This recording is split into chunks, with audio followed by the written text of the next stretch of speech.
Bismillahirrahmanirrahim.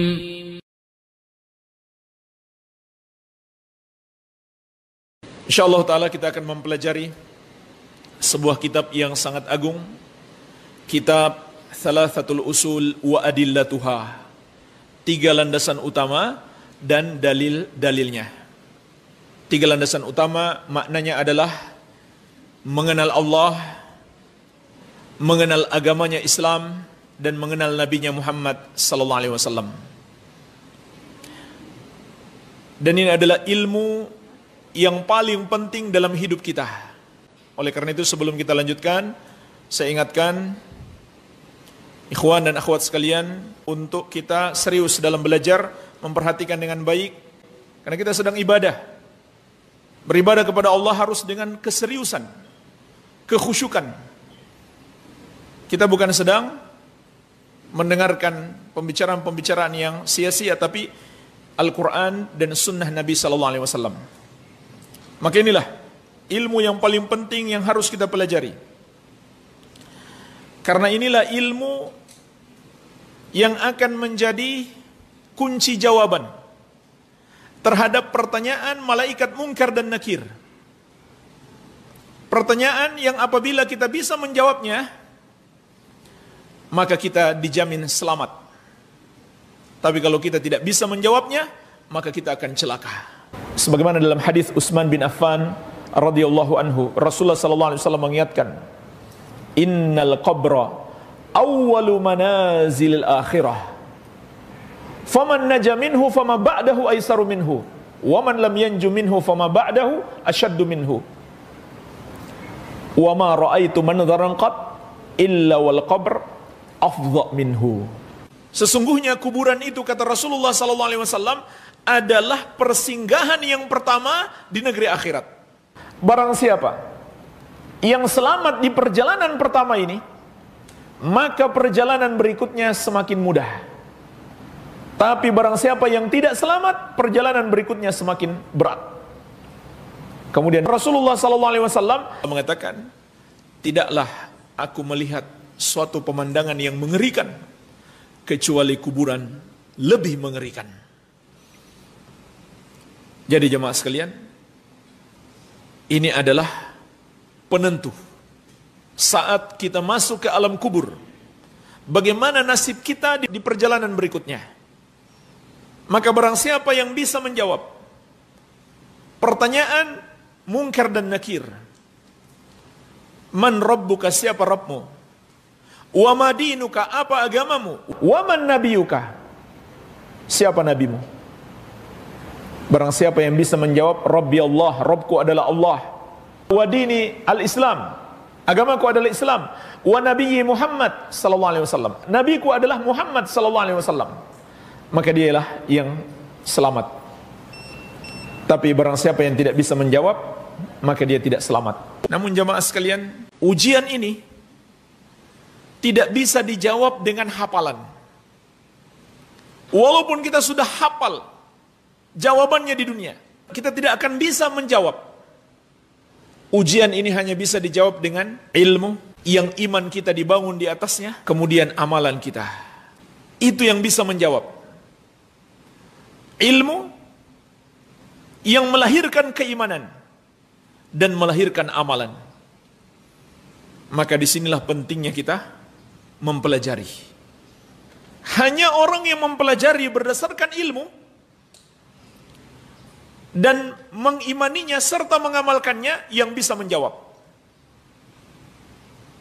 Siapa yang tidak mempelajarinya, tentu dia tidak akan bisa beriman dengan benar.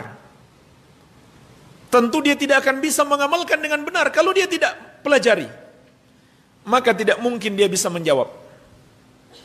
Jadi inilah pentingnya kita pelajari 3 permasalahan ini. Karena hanya orang yang berilmu, yang memiliki keimanan dan amalan terhadap ilmu tersebut, yang bisa menjawab. Mereka itulah yang akan ditolong oleh Allah Azza wa Jalla. Sebagaimana Allah ingatkan dalam surat Ibrahim ayat ke-27. Yuthabbitullahu alladhina amanu bil qawli thabit fil hayatid dunya wa fil akhirah. Allah akan menguatkan orang-orang yang beriman dengan jawaban yang tepat di kehidupan dunia dan di akhirat. Wa yudhillullahu dzalimin wa yaf'alullahu ma yasha. Dan Allah menyesatkan orang-orang zalim. Mereka tidak bisa menjawab.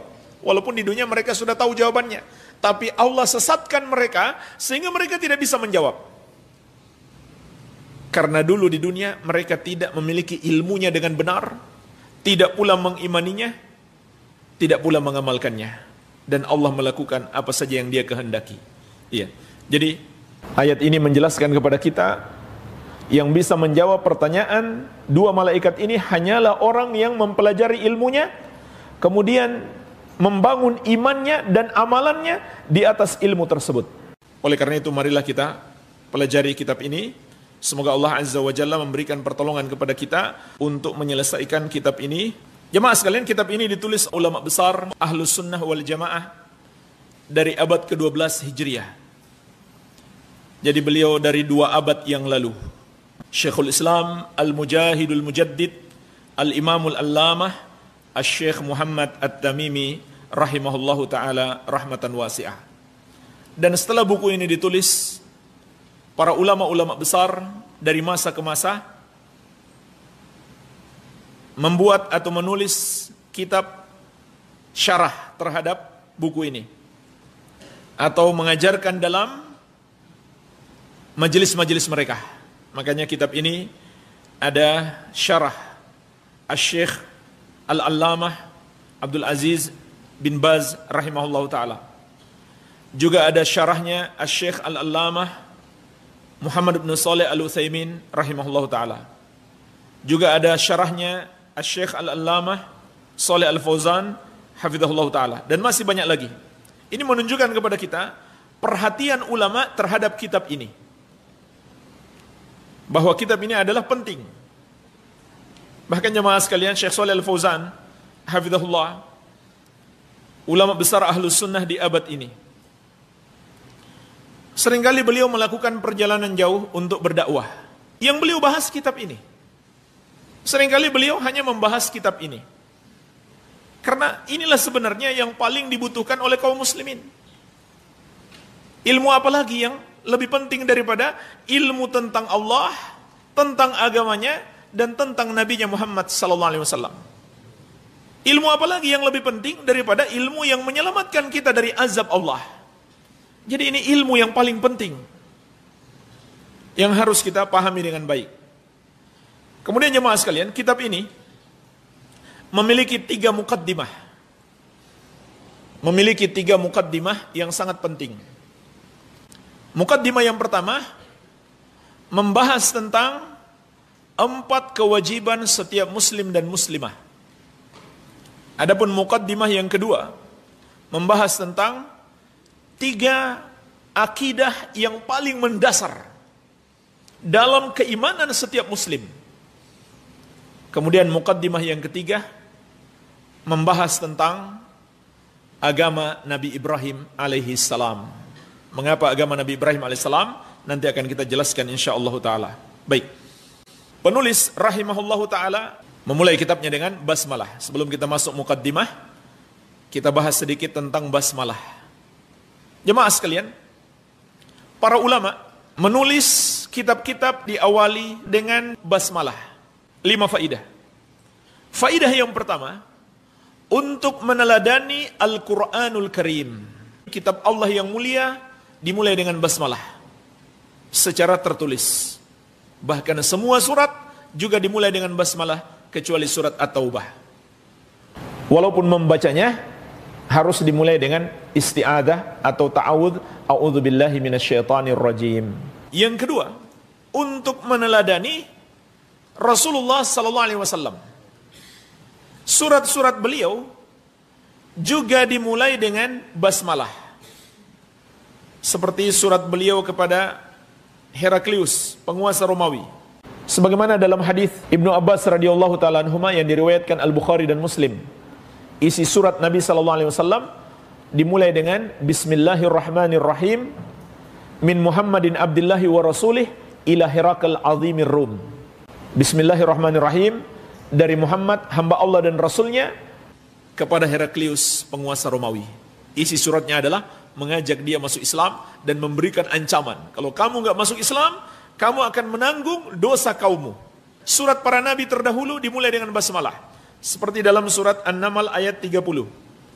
Tentang surat Nabi Sulaiman alaihissalam yang dikirim kepada Ratu Saba. Sampai surat itu kepada Ratu Saba, dia bacakan, Innahu min Sulaiman wa innahu bismillahirrahmanirrahim. Sesungguhnya surat ini dari Sulaiman, sesungguhnya surat ini dimulai dengan bismillahirrahmanirrahim. Isinya juga sama, mengajak dia masuk Islam, mengajak dia beriman kepada Allah Azza wa Jalla. Kemudian yang ketiga,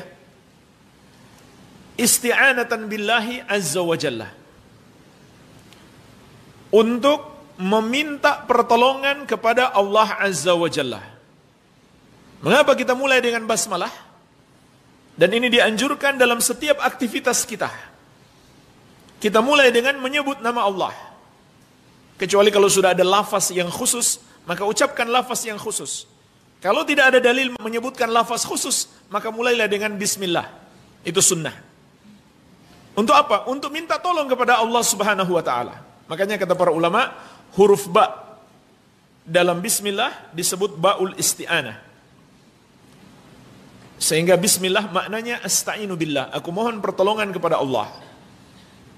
Dan kita semua menyadari bahwa kita tidak akan mungkin bisa berhasil tanpa pertolongan Allah. Maka mulailah segala sesuatu dengan meminta pertolongan kepada Allah. Kemudian yang keempat, tabarrukan bismillahi azza wa jalla. Memulai dengan basmalah untuk bertabarruk, mencari berkah dengan nama Allah Azza wa Jalla. Nama-nama Allah adalah nama-nama yang penuh berkah. Maka kita ucapkan dalam doa-doa kita agar kita mendapatkan berkah. Sebagaimana juga perintah Allah dalam surat Al-A'raf ayat 180. Walillahil asma'ul husna fad'uhu biha. Dan hanya Allah pemilik nama-nama yang maha indah. Maka berdoalah dengan menyebut nama-namanya tersebut. Dan jemaah sekalian, Imam Ibnu Katsir rahimahullah dalam tafsir basmalah menjelaskan di antara hadis yang menunjukkan keberkahan menyebut nama Allah adalah hadis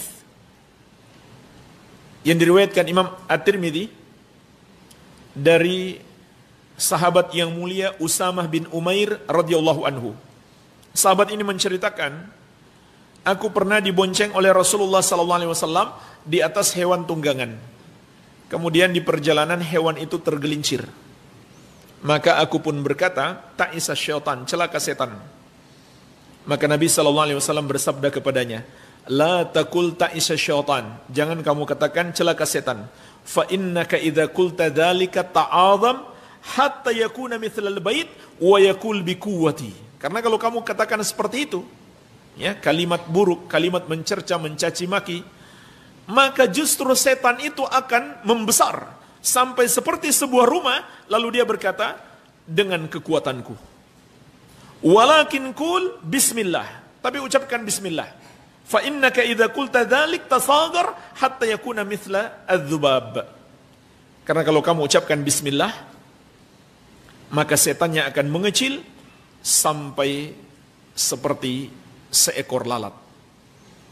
Kata Imam Ibnu Katsir rahimahullah, fahada min ta'thiri barakati bismillah walihada tustahabbu fi awali kulli amalin wa qaulin. Ini menunjukkan keberkahan bismillah, oleh karena itu bismillah itu dianjurkan dalam setiap amalan maupun ucapan. Kemudian yang kelima, kita mulai dengan bismillah, kita mulai dengan meminta pertolongan kepada Allah agar kita bisa memetik pelajaran. Yaitu satu pelajaran yang sangat penting, bahwa aktivitas kita tidak boleh menyelisihi syariat Allah. Kita awali dengan bismillah. Maka kalau begitu apa yang kita lakukan? Janganlah menyelisihi ketentuan Allah Azza wa Jalla. Kalau kita mau menulis, tulislah yang baik. Tulislah yang bisa mendatangkan ridho Allah, bukan murka Allah Azza wa Jalla. Jemaah sekalian, makna nama Allah adalah al-ma'luhul ma'bud hubban wa ta'ziman. Yang pantas disembah dengan penuh cinta dan pengagungan. Sedangkan Ar-Rahman maknanya adalah dzurrahmatil wasi'ah, pemilik rahmat yang sangat luas. Adapun Ar-Rahim maknanya adalah dzurrahmati al-wasilah, pemilik rahmat yang senantiasa mencurahkan rahmatnya kepada hamba-hambanya yang dia kehendaki. Baik.